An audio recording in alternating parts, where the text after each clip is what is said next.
Hi, I'm Lisa Easton, and this is 514 North Tracy, so we're on the northeast side of Bozeman.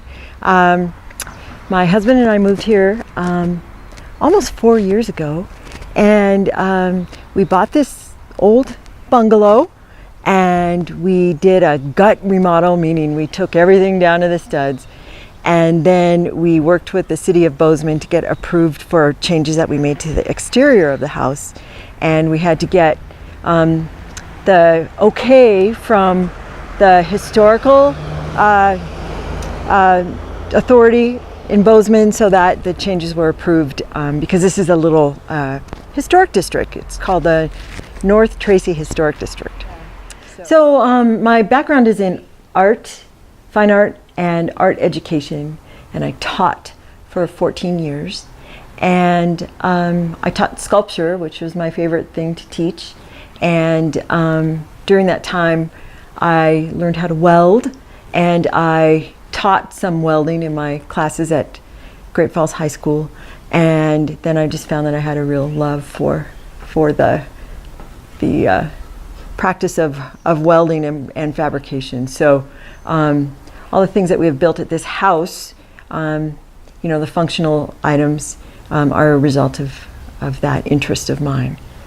Our idea was that we wanted a very low maintenance but environmentally responsible landscaping or landscape plan, and we didn't ever want to mow another blade of grass for the rest of our lives. So it was really fortuitous. We found Solstice Landscaping in town, and they have a wonderful designer by the name of Errol Schumann, and he and I really just sort of hit it off. We had the same ideas design-wise, or we really worked well together, and so the idea of these rain gardens, which are meant to collect water from the roof of the house and direct it into plantings rather than let it go into the storm system, was something that he was really interested in helping us with. And so he designed the runnel system and the rain garden shape. So yeah, and then, well, the idea was to have raised beds, certainly, and to plant a lot of edible things. So a mix of vegetables mostly and some flowers. And and then leave room for some fruit trees, but also to provide a little screening from the neighbor's yard next door. Built those tall planters, and then these shorter beds for vegetables. And I use steel because steel heats up quickly in the spring, and you can you get a nice warm soil earlier. So it makes it kind of nice for planting. And then also they're pretty much rabbit proof, I think. Yeah, they would be, wouldn't they? Yeah, it doesn't seem like anyway that rabbits really bother the vegetables. So yeah, and then I wanted something that was kind of had a formal structure, like the design itself was kind of formal, yet the plants could be kind of wild and abundant. That was my sort of vision for it. Yeah. And then, so it's called Espalier, and I've actually seen a lot of examples around Bozeman of espaliered fruit trees. And I've always wanted to do it, and I really benefited from finding other folks, especially in Northside and Southside Bozeman, who are already doing it. And the idea is to grow your fruit trees in a flat plane so that you can really conserve space and work up instead of out. And it's said to be very productive for growing fruit. It was perfected in monasteries during medieval times. Yeah, it's pretty cool. So I got these are pear trees, and then there are apples there, but it's kind of a scary thing to do. You get your little whip, your little, as young a tree as you can get, and then you plant it, and then it has no leaves or anything on it, and then you just have to take a deep breath and cut it. And I know. And then it sprouts these branches, these little buds, and you want to wait until they're mature enough that they won't break off when you handle them. I did break one off. But you also have to work with them when they're pretty pliable and young still. So then you spread them out, you clip out all but 3. So you have the 2 sort of arms of the espalier, and then you have the new leader of the tree.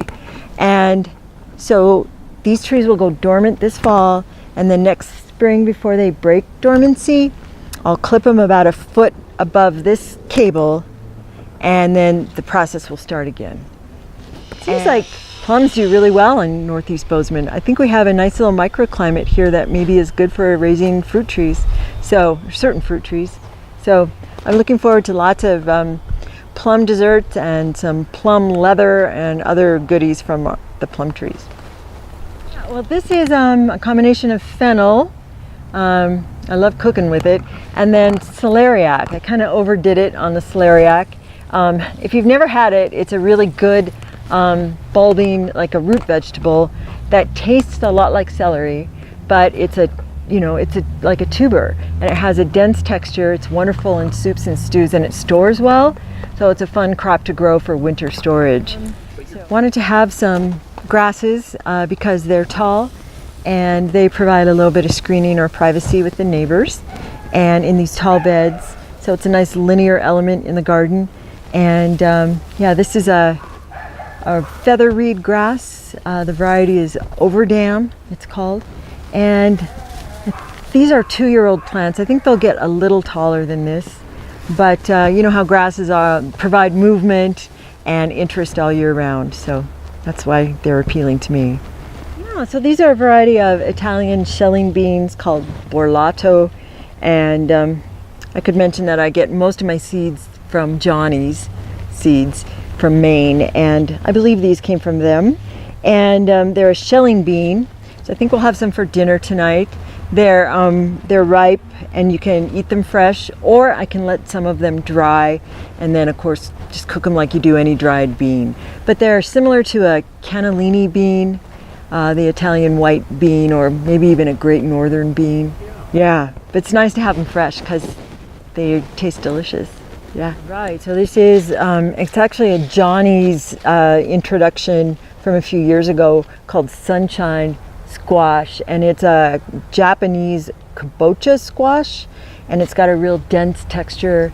It's wonderful, just roasted and eaten like you would any other kind of squash. It has beautiful, brilliant orange flesh, but also it makes great pies, and you can kind of treat it as a pumpkin as well. But it's really yummy. It's my favorite. So this is the exterior wall of my workshop, and I've built a trellis here, and I planted another favorite vegetable of mine. It's a climbing zucchini. It's called zucchetta, and it's got a nice dense texture. Here's an example of it right here. It's actually really great to eat when it's about this size. Oh, you eat it quite small. Yeah, it's super nice. It has a denser texture, not watery like some other zucchini. So yeah, the idea here was to just create an edible wall. So I have that, the squash, and then this year I grew some purple pole beans and some green ones, and just grew them all on strings that extend the length of the building here. Yeah, so we have some elderberries, 2 different varieties. One is a black one, and the other is this yellow one. And the yellow ones seem to be really thriving. The black one's not quite as much. But yeah, these 2-year-old plants are just reaching for the sky, which is great.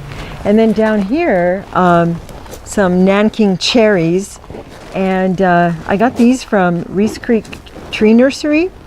And interestingly, when I purchased them, there was one that had white blooms instead of pink blooms. It was kind of a mutant.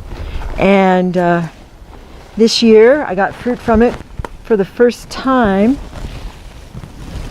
I don't see any more on here. But the fruit is a clear white fruit.